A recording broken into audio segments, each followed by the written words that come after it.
What's up, everybody? In this video, Matthew Movies and we're going to talk about some of our favorite ambiguous endings in movies. And if you don't know what exactly ambiguous means, what I mean by that is it's not your typical Hollywood ending. A lot of Hollywood movies, they basically wrap everything up. It doesn't really leave you with any questions.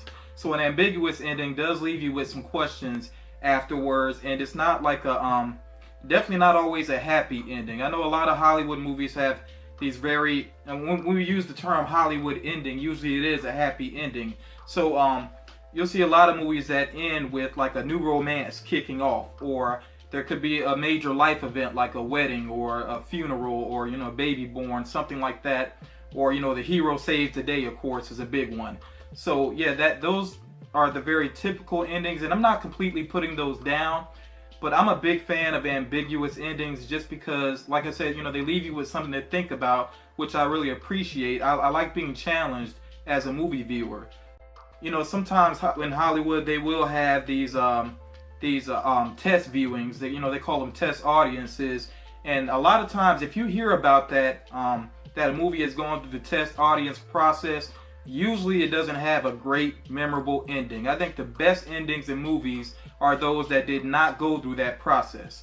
Because there have been some movies just that straight up ruined by test audiences from the feedback from them, and it's not really so much the test audience, but the studio completely buying into what the test audience says. It's almost like mob mentality, except it's not like that violent reaction, but it's more of a reaction where people go with what's typical, with what's safe, and that's what they want to see. That's what they say.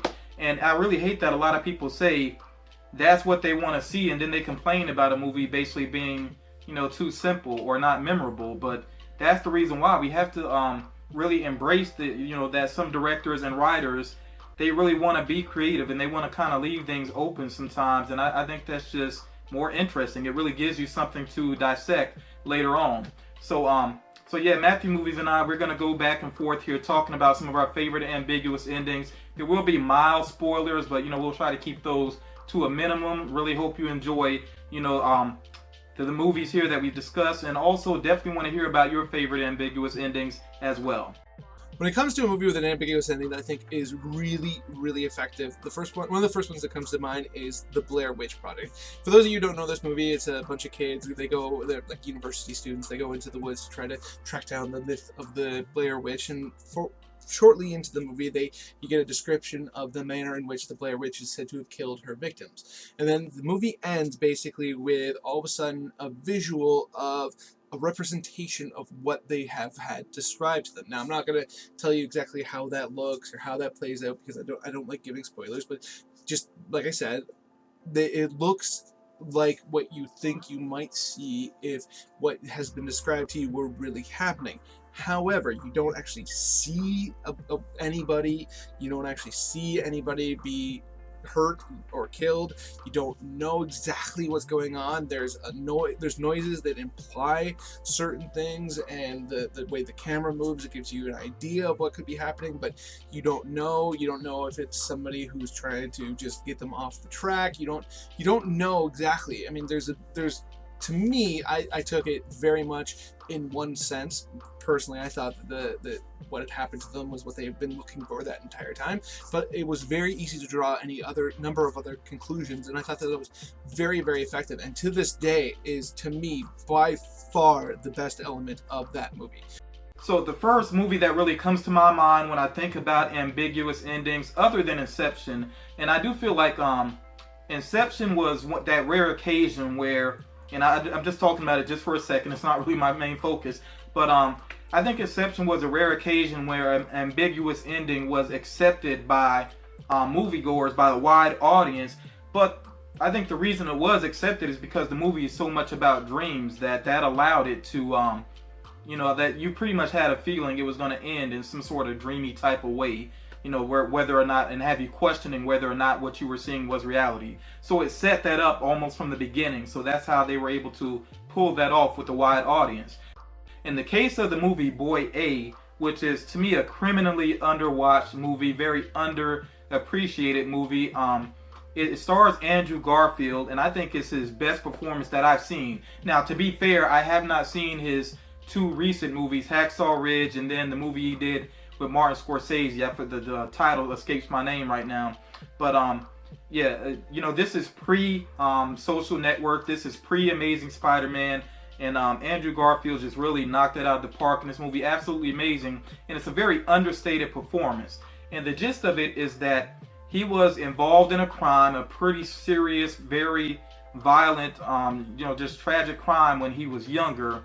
So he basically grew up, you might as well say he kind of grew up in the juvenile justice system, basically in prison. That's really what it comes down to. He grew up behind bars. And then once his time is up, he kind of goes into hiding. This is, of course, through the legal system. He's basically placed in hiding because so many people are still upset about this crime that took place. And I'm not going to completely say, what the crime was, because this is a movie that's really worth checking out. But the ending, though, the way it ends off, it is a very open ending as far as to what his character's fate is. And I love it. It's beautiful. And the final scene is just beautiful as well. Because I'll just say it this way without giving away too much. It's kind of like him in his own way saying goodbye to somebody in basically the life he had developed.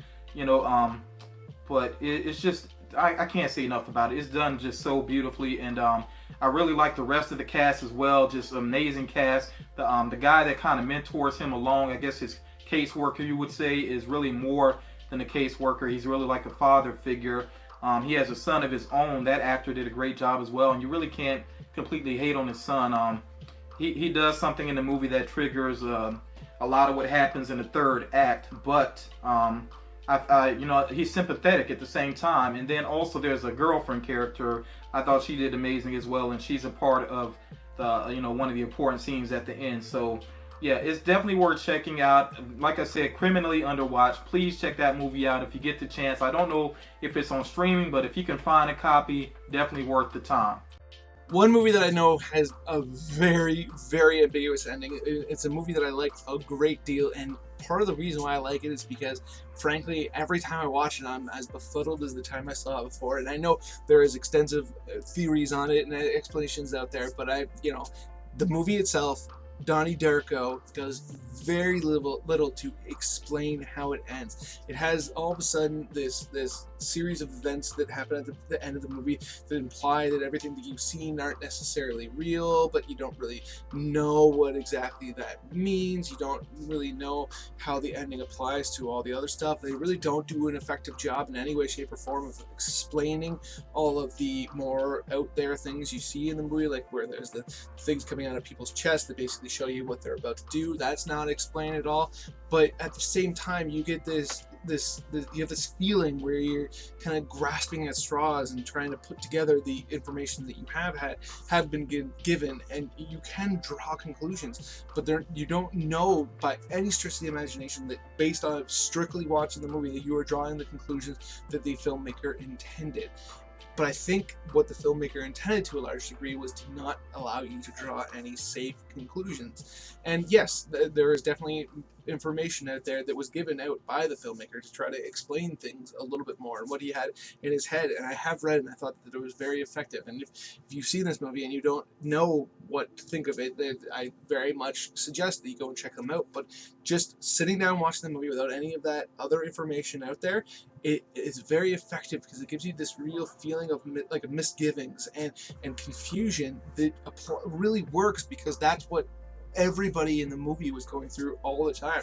And to have this moment where you have Donnie for the first time really feel like he's at one with himself, while you for the first time really don't know what's happening, you're kind of switching positions with the character. And I thought that was very effective and very cool. Now, when it comes to the Affleck brothers, of course, there is Ben Affleck, who we currently think of as Batman, and then Casey Affleck. I feel like Ben Affleck is definitely a great filmmaker. As an actor, he's okay. I don't feel like I've been blown away by a Ben Affleck performance ever. But Casey Affleck is amazing. Yeah, that's just the gist of it to me. And he is one of those actors that, even though he hasn't done a lot of really big name movies, he absolutely can hold up a movie. And I think by far his best movie. And again, to be fair, it's not like I've seen everything he's done, but out of what I've seen that he's done, I think Gone Baby Gone is probably his best work, and it actually was, I believe, directed by Ben Affleck. Somebody can check me on that, but I think it was directed by Ben Affleck, and it's just, wow, it's really impactful movie, and it does something that I really like. It sets up a lot of moral quandaries where there's no clear black and white. There's no clear right and wrong. And it kind of sets that up early on, and it follows that all the way through in just an amazing way. And it really leaves you kind of hanging at the end, but I don't think it's in a bad way, but it kind of leaves you hanging in the end where you wonder, did this guy make the right moves? And basically, he's like a private detective, and he's trying to find his this missing girl. And her mother is her mother's a mess, basically. I mean, she's very loose, I guess you would say. She likes to party and things like that. Just really not a great mother. But it's kind of his job to try to find the child to return her to her mom. So yeah, that final scene, it gives me chills really to even just envision it and to think about how the final shot especially, which again, I don't want to ruin that for you, because again, Gone Baby Gone it's yet another movie that to me not enough people have seen. And like I said, I think Casey Affleck did a great job. Again, a good supporting cast, and the directing was on point as well.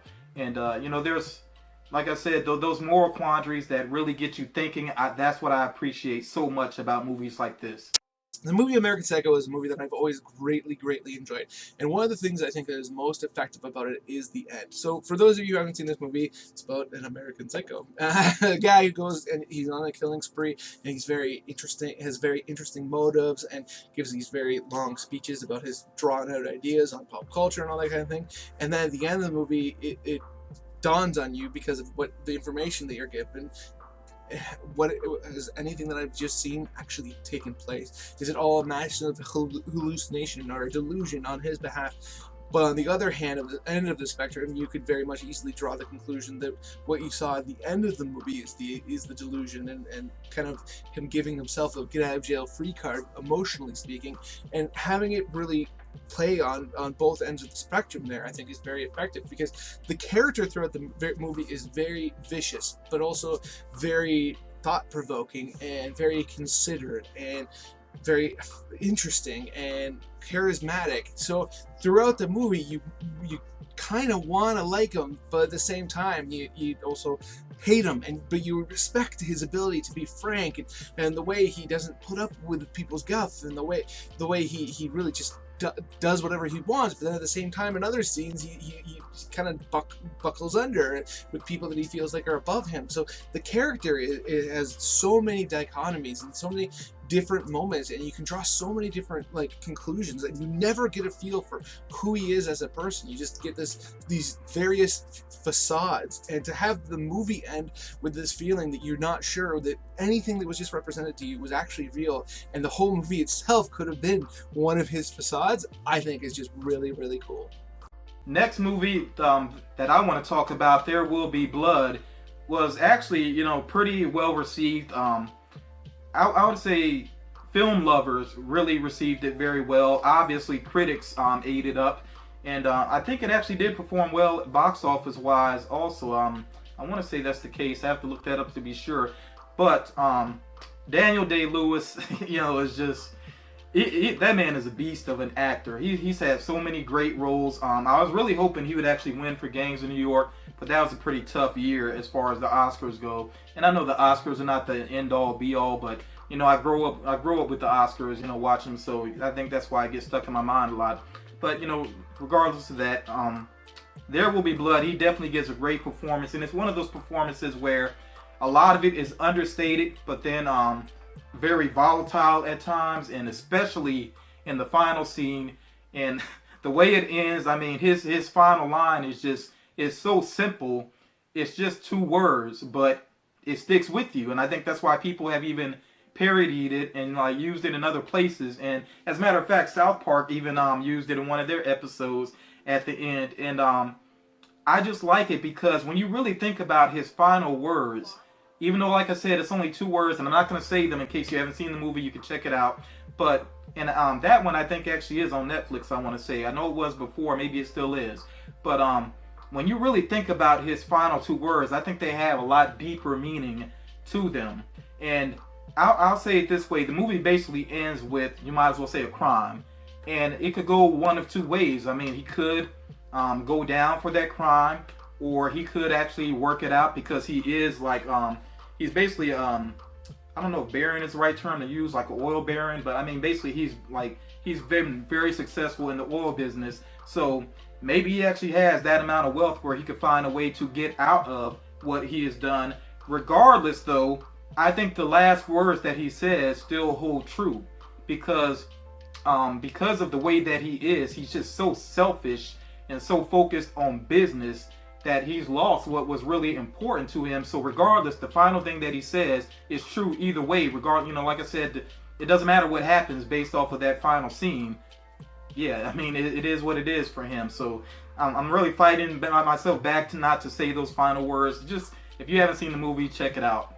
The Thing is one of my all-time favorite films. I just absolutely love it. John Carpenter, to me, is one of the best filmmakers of all time, and this is one of his best movies. And it focuses on a bunch of guys who are up in a deserted area, and they are the only people around, and all of a sudden this dog comes, and they discover that this dog isn't what they think it is at first, and essentially it's an alien being that is able to take over other life forms by killing them and then taking their place. And throughout the rest of the movie, once you figure that out, everything is in question. You don't know if any of the characters you're watching are the actual people that you started the film out with, or they've been replaced. And it kind of plays on like a similar theme to like Body Snatchers and all that kind of thing, but it to me is much more effective because you're cut off from everybody. You're cut off from society. And the way the movie ends is basically you have Kurt Russell's character, he kills a gigantic alien creature, and then all of a sudden another character shows up out of the blue, and it ends in a way that you don't know if that guy who just showed up is an alien or if he's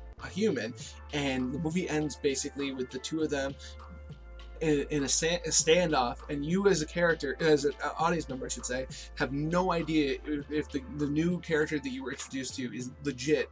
And it's very interesting because the way the movie is set up, essentially they both know that they're probably not going to make it through the night because of the cold and all that, but that guy, if that guy is actually an alien, he could get out of there and wait to be rescued like the aliens did in the past and do this all over again. And it's just a real, like, gives you this real anxious and adrenaline feel that would have been absent if it had just been ended on a clear cut way, and makes you really think about everything you've just seen, because a lot of characters have sacrificed themselves to try to make sure that this alien is just obliterated so it can't take over the world, which it obviously could if it gets to the regular land.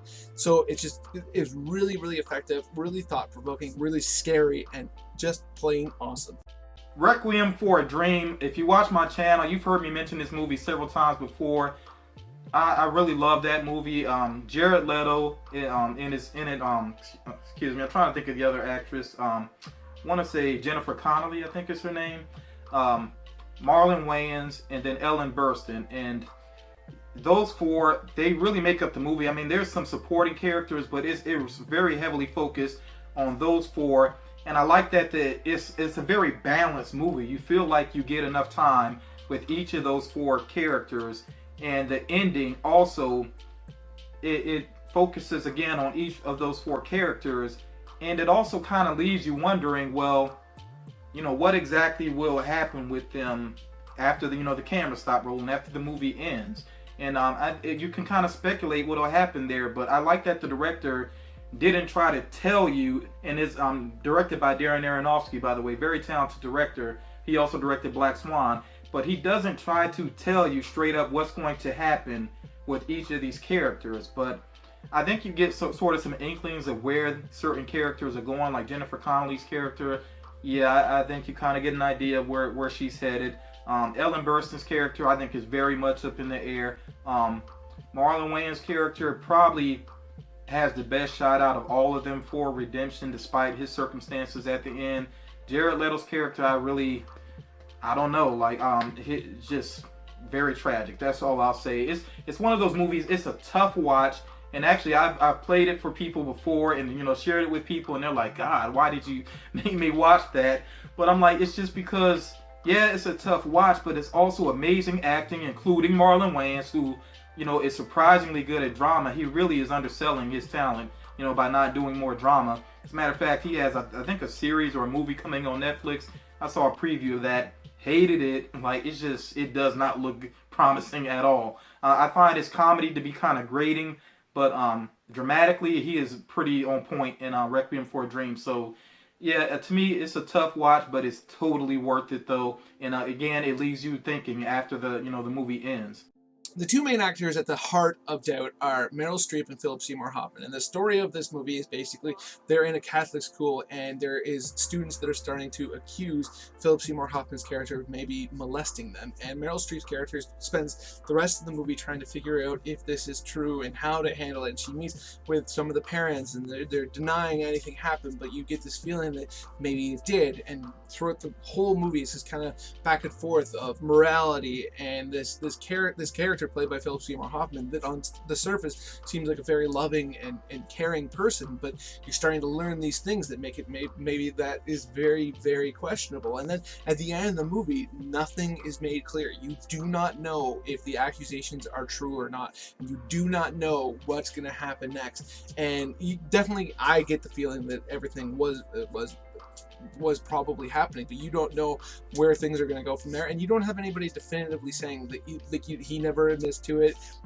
Like there are people there's a kid who makes accusation. I can speak good, I swear. The kid makes an accusation, but you don't know if that kid is being honest or he's just making something up for attention. It very much feels like everything is set up to make you think that it did take place, but you don't know for sure. And the way the movie ends gives you this real feeling of you just feel upset because you want to protect all those kids from that guy, and obviously it's a movie, none of this is real, but you've lived in that world for the previous 2 hours, and to know that in that world probably nothing is going to come of it, or at least nothing is going to immediately come of it, it's just really, really heartbreaking. So, Broken Flowers stars Bill Murray, and it's probably one of his lesser known movies. I don't think a lot of people have seen it, and I'll admit I don't think it's for everybody. It is what it is. That's the way it is sometimes. But I really like it. Also, Jeffrey Wright is in it. I think he's a pretty good actor too. He has a small role in this, but a kind of a pivotal one because he helps to get the ball rolling and everything. Basically, Bill Murray has. I don't know if it's fair to call him a womanizer necessarily, but he's definitely a sort of Don Juan type of guy that has dealt with a lot of women. And he basically finds out that he possibly has a son. So he kind of goes on this road trip to see women from his, women that his past, women that he's dealt with before, trying to basically figure out, who sent this mysterious letter. He's basically trying to find his son, and see what's going on there if he really does have a son. And pretty good supporting cast, other than Jeffrey Wright. There's also, I think Sharon Stone. I want to say Sharon Stone is in it as one of his exes. Also, Tilda Swinton is in it, and very different role for her. I mean, it's a very small role, but very different for her. And I can't remember. There's at least one other actress that he visits as well. I can't think of her name, but yeah, the ending it's so impactful. It's such a quiet, kind of slow movie. That's why I say it's not for everybody. But the way it ends has such impact to me, and the more and more I think about it, I'm like, it's so true to life. It makes you really think. Especially, I think it's a movie that guys should definitely watch, especially guys that are late teens, early 20s, just to kind of think about what you want to do with your life and really think about your decisions that you're making in terms of relationships, because there are long-term effects. You got to really think about how you affect everybody, and that's what he's really seeing during that road trip. He's really seeing the effect that he had on these women, and it's some sad situations, and you can see the heartbreak still there with certain characters. But I really like the ending because, again, there's no ribbon tied up on it. It's not like a perfect ending where you find out concrete for sure what is going on. But I like that, and really that's the point of that whole movie. And that's why I really appreciate ambiguous endings, because a lot of times that is the purpose of them, that there aren't always answers. And that's the way life is. There aren't always answers. But I like I said, I appreciate filmmakers that can embrace that and make great stories out of it. You know, so like I said before, I definitely want to hear from you all. What are some of your favorite ambiguous endings? How do you feel about them? Are you like me? I know me personally, if I'm watching a movie and it doesn't have a perfectly tied up ending, but I still like the movie, I get kind of annoyed when somebody's like, well, what happens next? I don't get it. And you know, it's just, I just want people to really challenge themselves to think on a deeper level, because a lot of filmmakers, I mean, I think they know what they're doing, and you know, there's purpose to it if you take the time to really put the thought into it. Not always the case, you know, to be fair, not always the case, but I think a lot of times that is the case, that, you know, in this ambiguous for a reason, and that's what you really got to think about. So thank you all for taking the time to watch. I know this was kind of a long video, but you know, also big thank you to Matthew Movies. This was a collaboration we wanted to do for a little while, and then I got sick, and that kind of held it up, and he was very busy, and that kind of held it up. But I'm glad we were able to get this done. You know, I always like talking movies, and I especially like these collaborations with Matthew Movies. So if you're not familiar with him, make sure that you do check out his channel. I will link it down in the description. And again, thank you all for watching. You all take care. Till next time.